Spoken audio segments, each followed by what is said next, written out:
Ang title ng pag-aaral natin ngayon ay Command. Ayan. Nasaan ang pag-ibig dyan, Pastor? Pinaglolo mo eh. Ah?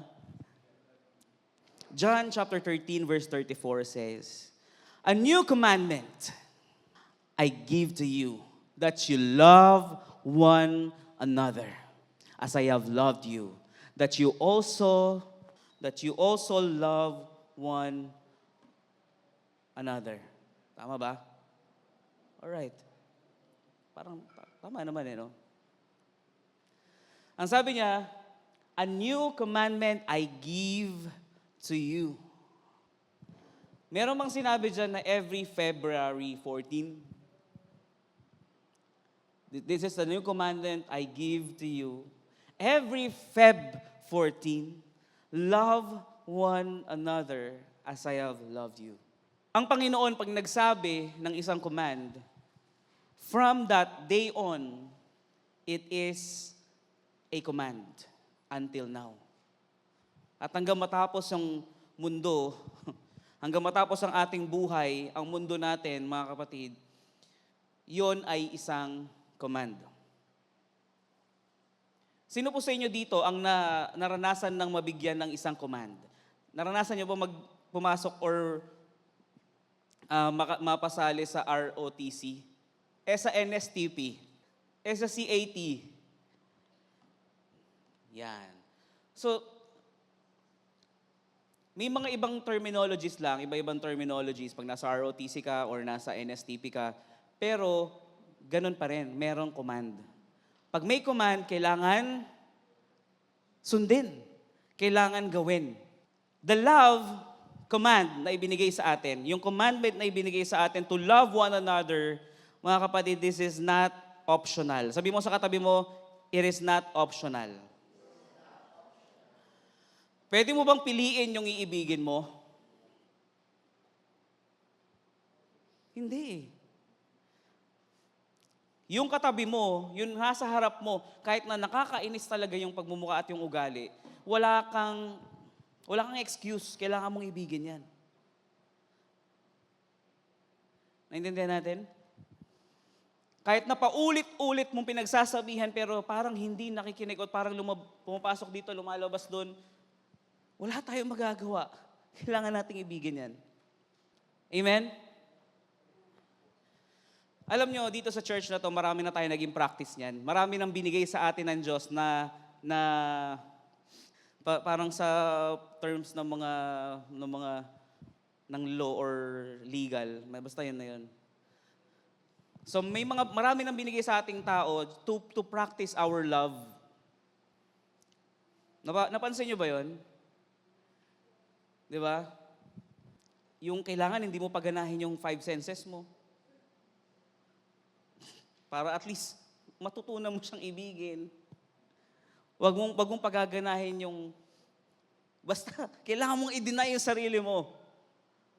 Di ba? Kasi this is not optional. It is from the Lord Jesus Christ. Ang sabi niya, this is the new commandment I give to you.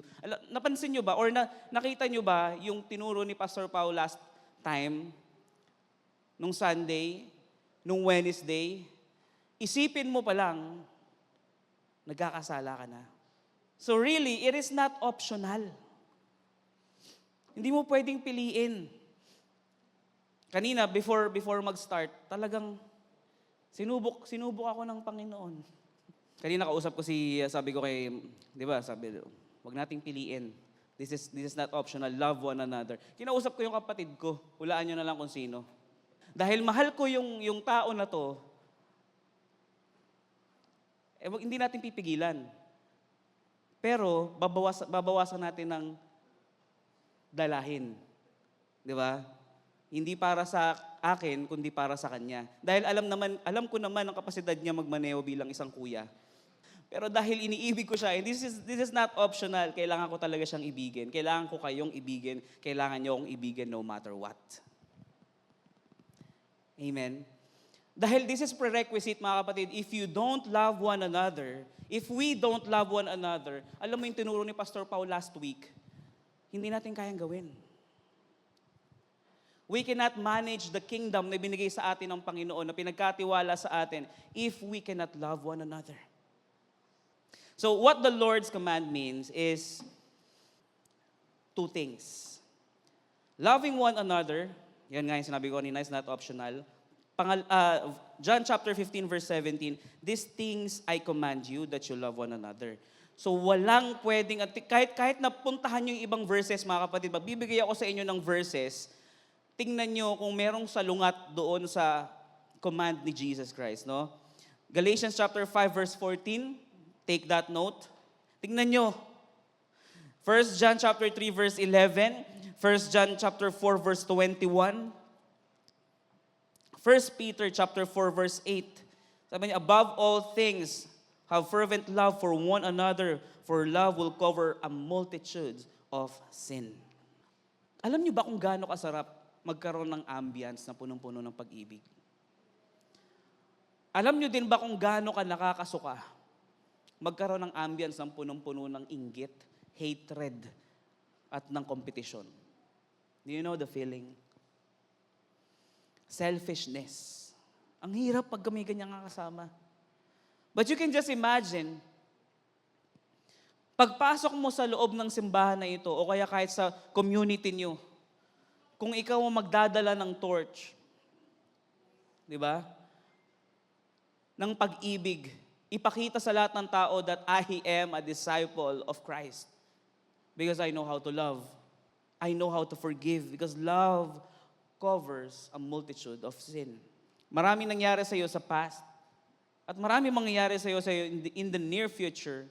But remember that love covers a multitude of sin. If you don't know how to forgive, ibig sabihin you don't know how to love. Make sense? Kung hindi mo kaya magpatawad, hindi mo kayang umibig.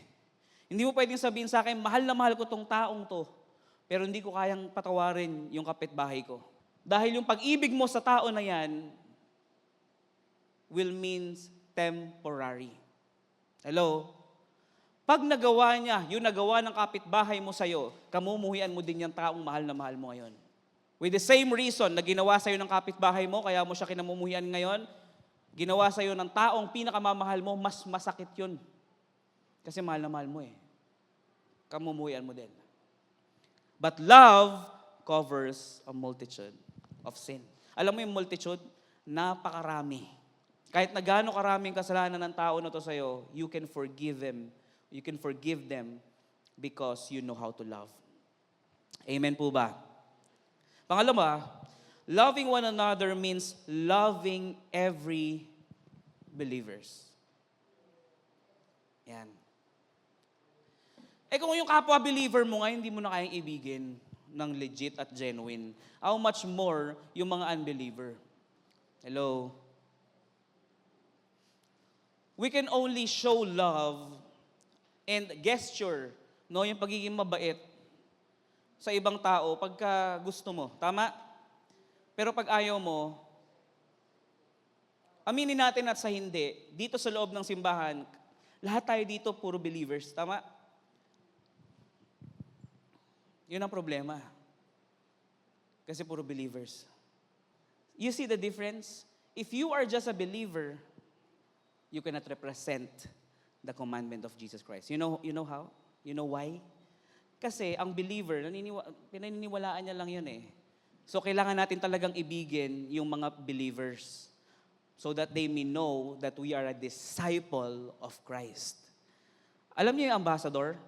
Pag ambassador ka, you need to represent the commander. So may nag-command sa'yo, love one another, i-represent mo yung loving one another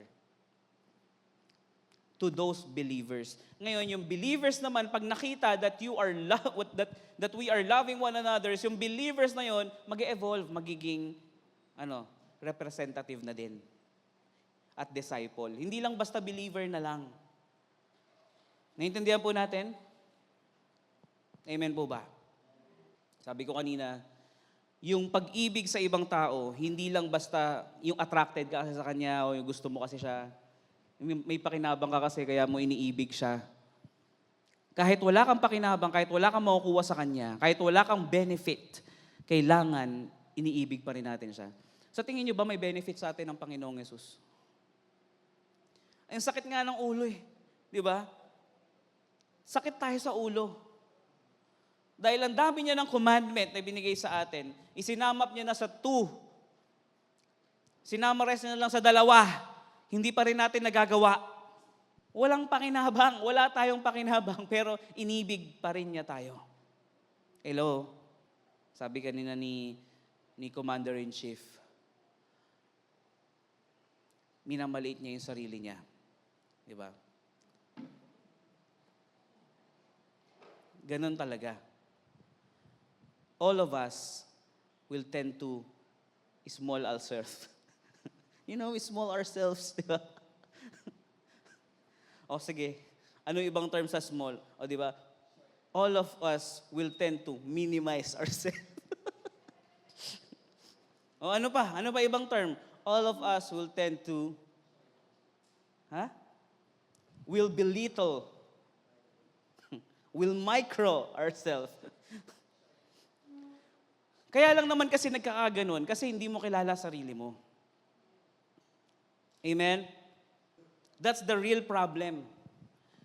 Ang pinakamahirap kalaban para ibigin ng ating kapwa is ourselves. Sabi, love your neighbor as you love yourselves. Ako po bilang isang tatay, mga kapatid, pag yung anak ko, merong gusto, pero hindi pa pwede, parang alam ko marami na nagsabi na nitong tatay eh. Hindi ko pa ibibigay sa kanya kahit gustong-gusto ko nang ibigay sa kanya. Kasi hindi pa siya ready. Amen? Ang problema, akala mo mahal mo yung sarili mo because you are buying everything you want. You are doing what you want without asking the commander-in-chief.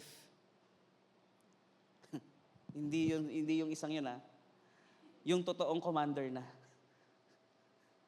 Nakukuha niyo mga kapatid? Ito yung holder ng master plan ng buhay natin. Ang sabi niya, love one another. Love your neighbor as you love yourself. Love your God with all your heart, with all your mind and soul. No? Higit sa lahat. Ang problema, we don't love ourselves just like God loves us. Hello? Pastor, hindi totoo yan. Mahal na mahal ko nga sarili ko, kaya nga lahat ng gusto ko binibigay ko eh. Alam mo, ang magulang, ang tatay, hanggat maaari, lahat ng gusto mo, gusto niyang ibigay din. Ang problema, alam niya yung kapasidad mo bilang tao. Si Gian Charles, kunyari anak ko siya. Ayan, di ba? Kasi si Brielle kasi onti pa lang hinihingi niya eh. Si Gian Charles, marami na siyang hinihingi. Ako, alam ko yung plano ko para sa kanya bilang tatay. Halimbawa lang, no? Gian, hingin mo sa akin lahat ng gusto mo. Di ba? Yan ang ano natin, yan ang motto natin sa buhay. Hingin natin sa Panginoon lahat ng gusto natin. Ibibigay? Ibibigay ba? Hindi. Sinong mas nagmamahal? Yung tatay sa anak o yung sarili sa sarili? Gugulan kayo? Ako din eh. Hindi, joke lang. Si Gian Charles gusto niya ng Lamborghini. O wag na Lamborghini, masyadong masyadong malaki. Gusto niya ng Wigo. O wag ng Wigo, sige, tricycle. Tricycle na Tigo 1M. O gusto niya ng tricycle, ng Tri-City. Pero wala pa siyang lisensya. Mahal ko siya. Kaya kong ibigay buhay ko sa kanya. Did Jesus Christ did the same thing for us? Di ba? Jesus Christ did the same thing for us. Binigay niya sarili niya sa atin. Tama? Pero bakit pansin nyo, lahat ng yung mga hinihingi mo, ba't di mo pa natatanggap hanggang ngayon? Because God loves you. Uy, hallelujah. Tayo, hindi natin ganon kamahal ang sarili natin, hindi lang natin alam. Kaya hindi natin kayang umibig sa iba kasi hindi pa natin ganon kaalam kung gaano ibigin ang ating sarili. Loving yourself is having discipline. Ay, hallelujah. Purihin ka, O Diyos. Alam niyo mga kapatid, sa tingin niyo ba, porket kinakain ko lahat ng gusto ko, mahal ko na sarili ko? No. Pag kinakain ko na lahat ng gusto ko without monitoring all the intakes that I did few years o many years ago, hindi ko mahal sarili ko. Alam mo, natutuwa ko kay Tita Olive, sa nanay ni PK. Tita Olive, napaka-sexy mo pa rin hanggang ngayon.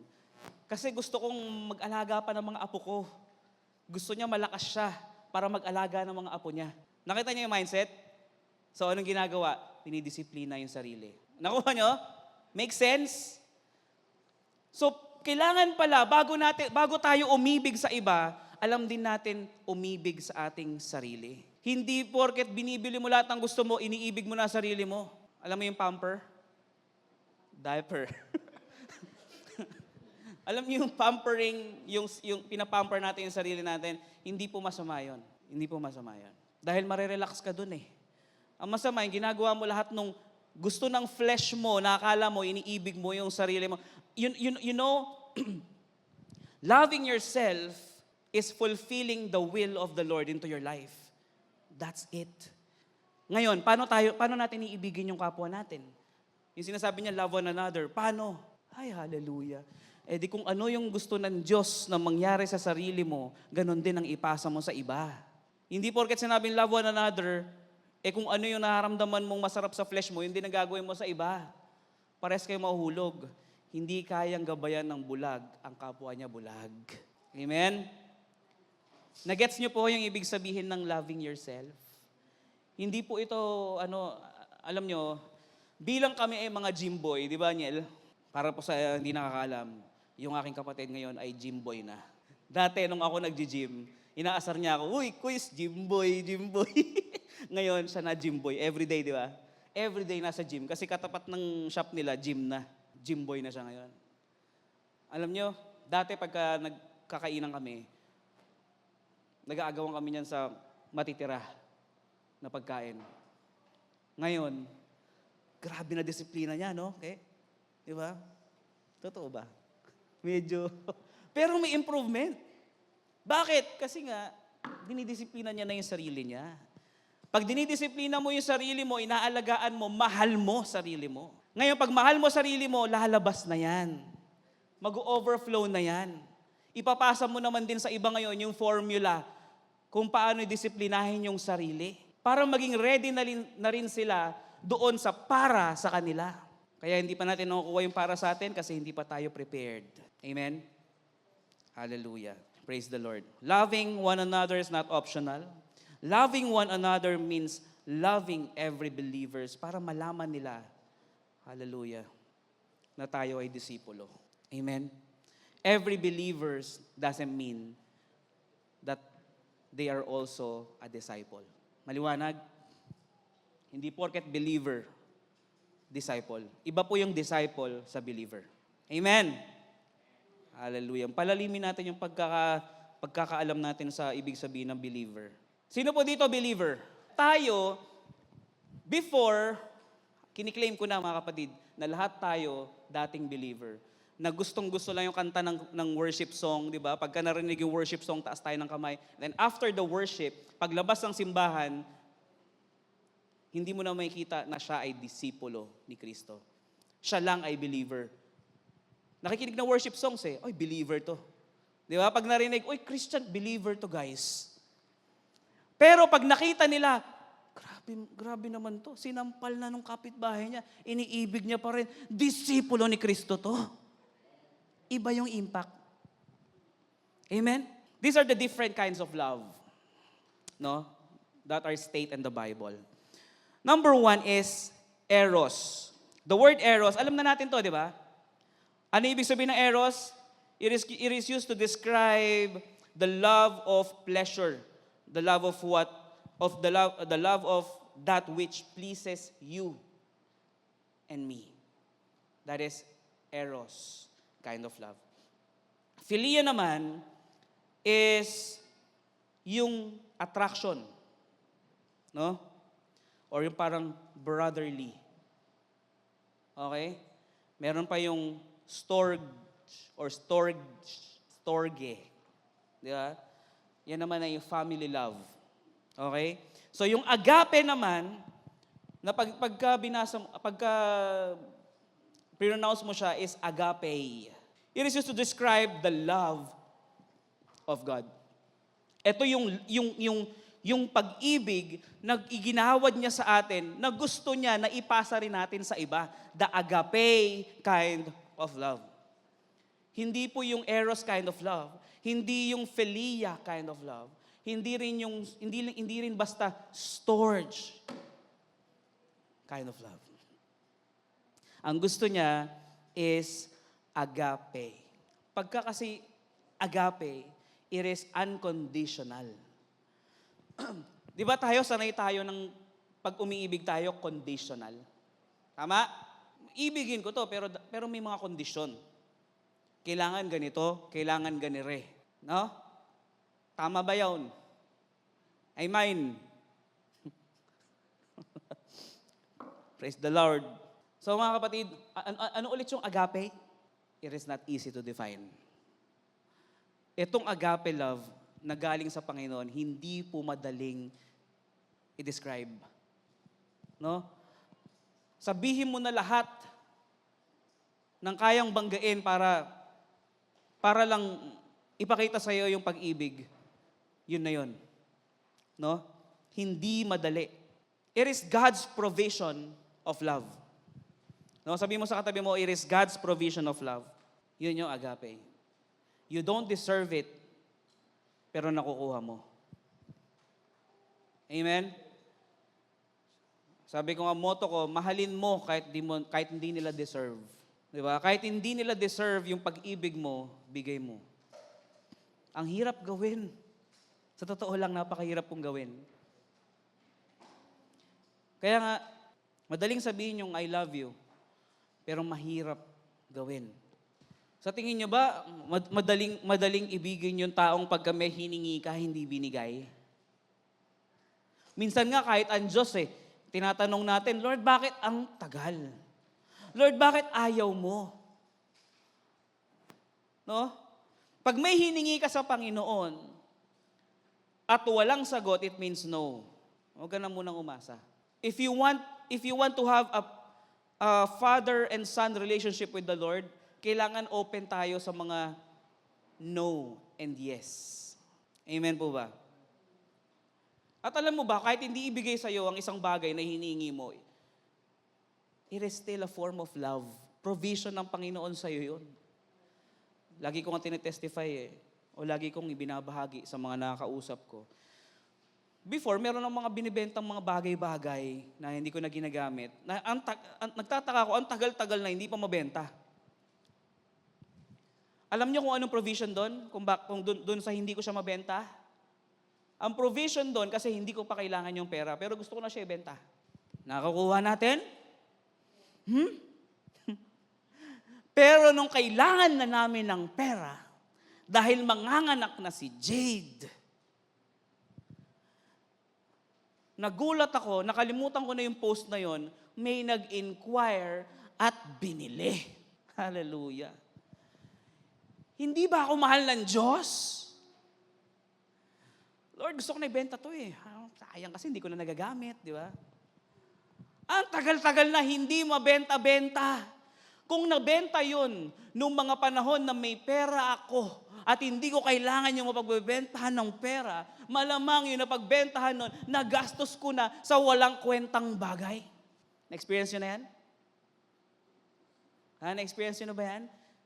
Di ba? Kaya mas maganda pa talagang magtiwala na lang tayo sa timeline ng Panginoon dahil ang no ng Diyos is a protection for you.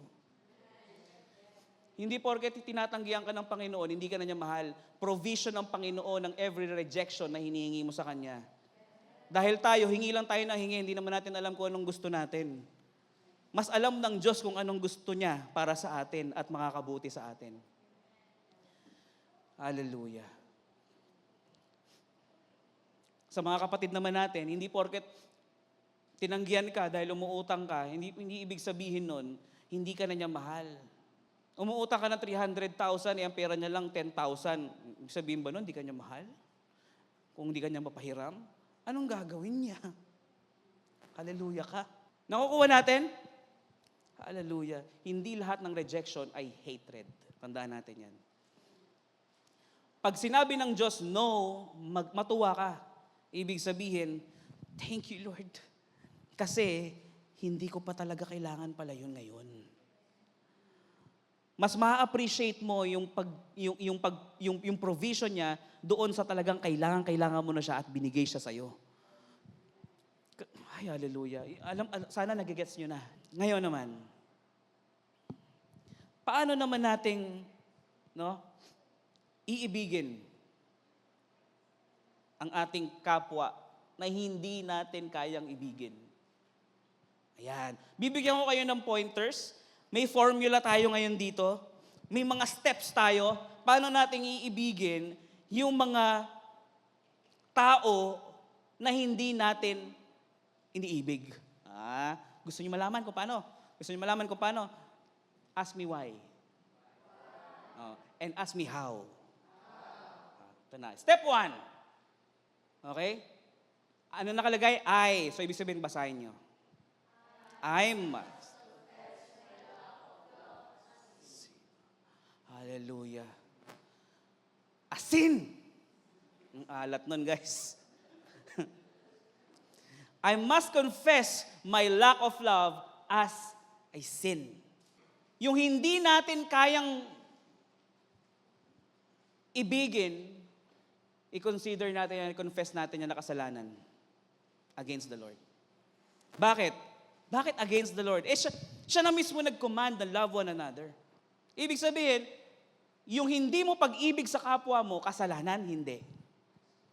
Dahil ang paglabag sa utos ng Diyos ay kasalanan. Tama, mali? So, your lack of love must be confessed as sin. Sino po ditong may gusto ng sin? Wala, di ba? So, medyo mabigat na yung gravity ng hindi pag-ibig sa kapwa. Sabi mo sa katabi mo, I love you in the love of the Lord. Ayan. So, i-process na natin sa ating isipan na kailangan iniibig na natin yung ating kapwa kahit hindi natin masyadong close, kahit hindi natin nakakasama araw-araw, no? Kahit na medyo matigas ang ulo at sobrang tigas ng ulo, ibigin natin. Unconditional love talaga. Ang sarap, no? Pag yung pagpasok mo pa lang dito sa simbahan, o kaya makakasalubong mo sa labas yung mga kapwa mo disipulo ni Kristo, sarap pakinggan, no? Pag makakasalubong mo sa labas yung kapwa mo disipulo ni Kristo, no? Yung co-disciple mo. Di ba, no? Uy! Grabe. I missed you. Saan ka punta? Uwi na ako eh. Kape tayo, kape. Yung mga lack of love dito sa puso natin, which we will count it, unloved sin. Ayan. Diba? May tawag na tayo sa ano ngayon, sa hindi pag-ibig sa kapwa. Unloved sin. Unloved sin, guys. Hallelujah. Sino po dito ngayon ang gustong ma-deliver sa kasalanan na yan? Hallelujah. Parang ayaw nyo. Parang medyo nag-e-enjoy nyo pa yung kamuhian nyo doon sa ano. No? Nanggigigil akong pag-usapan to pag nakatalikod eh. Nanggigigil akong pag-chismisan tong tao na to, guys eh. Alam mo ba si ano? Kagabi? Tira? Bukas? Pati yung bukas, alam mo na kung anong mangyari sa kanya. Sa sobrang gigil mo sa taong yan, pati yung kinabukasan niya, pinagchismisan nyo na. Hallelujah. Pati yung 10 years from now, alam mo na kung anong future niya. Di ba? No? Huwag tayong mag-enjoy doon. Dati nakaka-enjoy kasi wala kayong mapag-usapan, no? Di ba wala kayong mapag-usapan? Kaya pag nandun kayo sa isang kapihan, o nandun kayo sa isang restaurant, nag-fellowship kayo kunyari, pero may pinag-uusapan kayo na ibang tao, that is a sin. Because if you really love someone, if you really love everybody here in this place, no? Hindi natin siya pag-uusapan. Amen?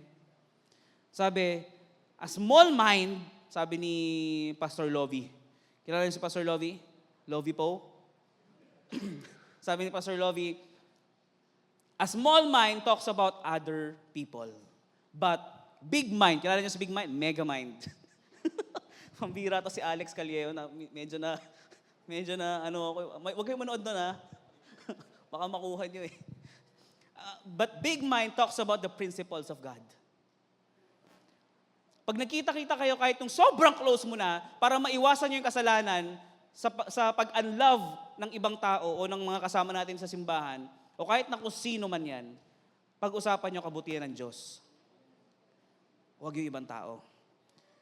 Kasi yung problema ng tao na yon, hindi natin masosolve pag pinag-usapan natin siya. Amen? Kung pag-uusapan natin siya, make sure yung pag-uusap na yon ay merong kasunod na move to help him. Hello? Ay, brother, si Eds, nako, grabe. So, ang hirap ng sitwasyon niya ngayon, no? Tulungan natin. Tulungan natin siya. Amen? Pwede ba yon? Kaya? Kaya. Pag sinabi mong tutulungan, ibibigay mo ba lahat ng gusto niya? Hindi, kung ano lang kailangan niya. Amen? Hindi porket gusto niya, kailangan niya. Ganyan din sa atin. No, pag may sinabi siya kung anong gusto niya, kaya wag natin siya tatanungin, brother, sister, ano bang gusto mo? Sigurado magsasabi na kung ano-ano yan. Tanungin natin kung anong kailangan niya. Pag nagsabi siya, pastor, kailangan ko kasi ng motor. Kasi ang hirap pumunta dito eh. Di ba, no? Talaga. Oh, evaluate nyo. Nagigets nyo na? Hallelujah kayo. Number 2, step 2, I must count on the fact that in Christ, I died to the sin of unlove. Tama, mali. If you are now in Christ, you are dead in the sin of unlove. In the sin of hate. In the sin of selfishness. Amen? Galatians chapter 5 verse 22. Ano yun? For the fruit of the Spirit is love, joy, peace, kindness. At yung kabaliktaran nitong mga ito, yun yung spirito ng kasalanan. Amen? Hindi pwedeng meron kang love, tapos wala kang kindness. Hindi pwedeng meron kang love, pero wala kang gentleness. Lahat po yun iisa. Hello? Tama po ba? Tama, mali? Kaya nga sinabing fruit of the Spirit. Hindi sinabing fruits na pwede kang mamili kung ano yung kaya mo. Kaya mo na mag-love, pero hindi mo pa kaya maging gentle. Kaya mo na magkaroon ng joy, pero hindi mo kaya mag-love. Pagka meron kang fruit of the Spirit, lahat yun. Sakop. Pag meron kang love, imposibleng wala kang gentleness. Pag meron kang love, imposibleng wala kang joy. Yung kasama mo, yung brethren mo, wala kang joy, imposible yun. Naiintindihan natin? Walang disipulo ni Kristo ang dapat nagpapatuloy sa ganitong kasalanan. Amen? Ang alam lang kasi nating kasalanan, yung killing the neighbors. Di ba? Yung mag-isip ng masama sa ating kapwa. Alam mo ba na lahat yan pwede nating isum up sa isa? To love. Sabi, for these three things remains, Corinthians, di ba? Faith, hope, and love. But the greatest of this is love. If you run out of faith to this person, pwede talaga. Pero kung may love ka sa taong ito, yung faith mo sa kanya at yung hope mo doon sa tao na to, lagi mare-recharge. Ang love, kaya niyang i-cover lahat. Hallelujah. Hindi sasagi sa isip mo na patayin sa isip mo yung taong ito kung mahal mo siya. Diba? Alam mo yung curse na mamatay ka na sana. Diba? Mamatay ka na. Yung mga ganon, di ba? Mamamatay ka rin. Walang love no? Mas maganda practicein yung, I love you! Di ba? Practicein natin yan. Step 3. Step 3 na tayo. Ano to mga 40 steps. Step 3, mga kapatid. I must choose. Confess nyo yan. Basahin nyo. Yan. Kailangan mong piliin Kung sa kasal, laging sinasabi, pipiliin kita araw-araw. Hallelujah. Dagdag mo na sa ano mo yan? Sa vow. Di ba? Kailangan, yung mga tao sa paligid natin, piliin din natin silang ibigin. Di ba? Hallelujah. Raan, pinipili kitang ibigin araw-araw. Sabi mo sa katabi mo yan. Di ba? Hallelujah. Sino po dito excited na practicein yung pag-ibig na to? Araw-araw. Di ba? Practicein natin mga kapatid, sabay-sabay natin practicein. Practicein, hindi plastikin. Amen? Hello? Anong gagawin? Practicein, hindi plastikin. Para tayo ay sumakses. Amen? Sino to po dito ang gustong sumakses? Sa pag-ibig ng Panginoon. Praise the Lord. Now, step 4. Yan. I must trust God to do what I cannot do. Di ba? Merong mga bagay na hindi natin kayang gawin na ang Diyos lang ang may kayang gumawa. Merong mga bagay na hindi natin kayang malaman na ang Diyos lang ang nakakaalam. Hayaan mo na. May mga bagay na hindi naman tayo responsible. So wag na nating i-reach. Hello? Pag may mga bagay na hindi mo kayang gawin, dapat sa Diyos mo na yung pagkatiwalayan. Amen po ba? Praise the Lord. If you choose to love, choose to love. Hindi mo kayang ibigin? Kasi meron siyang nagawang masama sa'yo? Well, alam mo ba na ang Diyos ang nagpapatigas at nagpapalambot ng puso ng bawat tao? Biblical yun. Sample, sino yung pinatigas at pinalambot niya puso? Parao, di ba? Di ba? Kani-kanina lang. Kani-kanina lang. Pinalaya mo kami. Di ba? Tapos ngayon, di ba pinatigas ng Lord ang puso niya bigla? Pinahabol bigla yung mga Israelites. Di ba? All of a sudden, nagbago isip niya. Kasi pinatigas ng Lord ang, di ba? Nasa Bible yun eh. Pinatigas ng Lord ang puso niya. Ngayon, kung gusto mong patawarin yung kapwa mo, ipag-pray mo, palambutin mo po puso ko, Lord. Pero, kung hindi mo didesisyonan at hindi mo pipiliing ibigin din yung kapwa mo, kahit pinalambutan ng Diyos yung puso mo, pero may stronghold pa rin sa isip mo, hindi mangyayari. Kailangan may cooperation yung isip mo, puso mo, at ang Panginoon. Amen? Merong mga bagay na hindi na rin responsible ng Diyos. Yung sarili mong choice. Tama? Na-discover natin yan. Amen po ba? Praise the Lord. Meron kasi tayong free will. Alam niyo yung free will? So, pag hindi mo kaya, ipaubaya mo sa Panginoon. Amen? Step 5, I must pray that person into my heart. Yung hindi mo kayang ibigin, ipag-pray mo. Yung araw-araw mong banggitin, araw-araw mo ilagay sa puso't isipan mo yung mukha ng tao na to, na inis ka. Dahil sa mga pagkakataon na, alam mo mo na, personal dealing to. Di ba? Lahat tayo may mga kanya-kanyang kinaiinisan. Meron tayong mga kanya-kanyang ayaw makita ang pagmumukha at meron tayong mga kanya-kanyang ayaw kasama. Isipin mo lagi yung mukha niya araw-araw, gabi-gabi. Ipag-pray mo. Idulog mo sa Panginoon. At desisyonan mo, piliin mo na siya ay ibigin. Amen?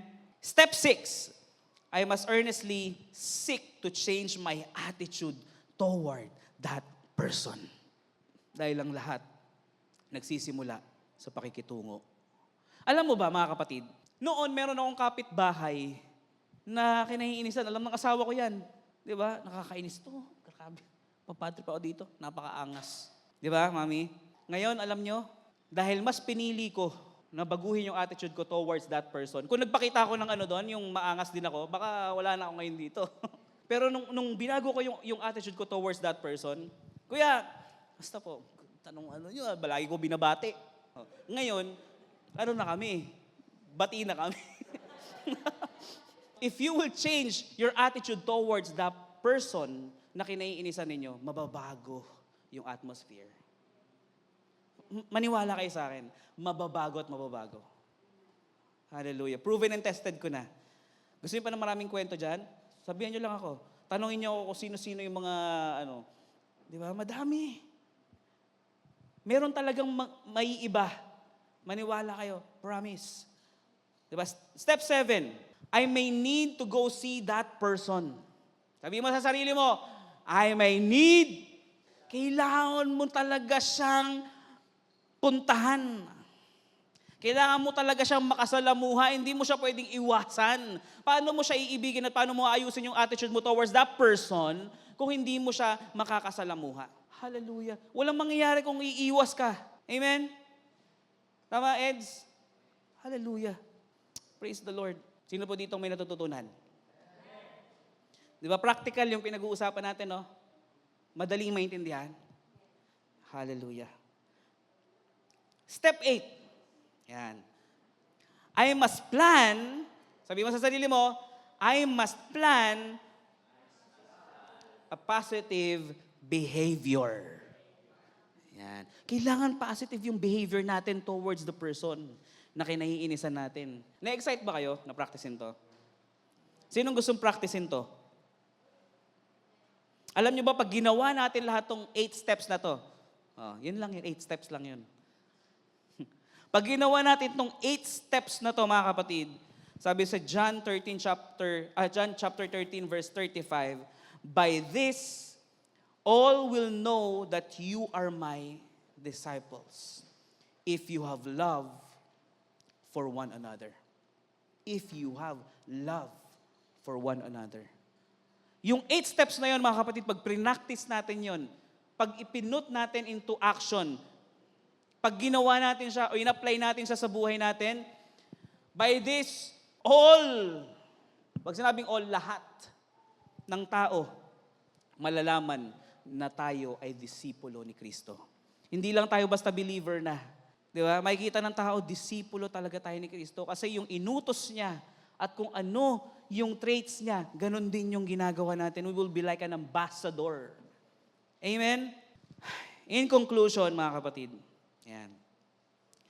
The rule for all of us is perfectly simple. Simple lang. Do not waste time bothering whether you love your neighbor. Act as if you did. No? Yung parang ginagawa mo lang kasi mema o para mapakita lang sa tao. Wag na nating gawin.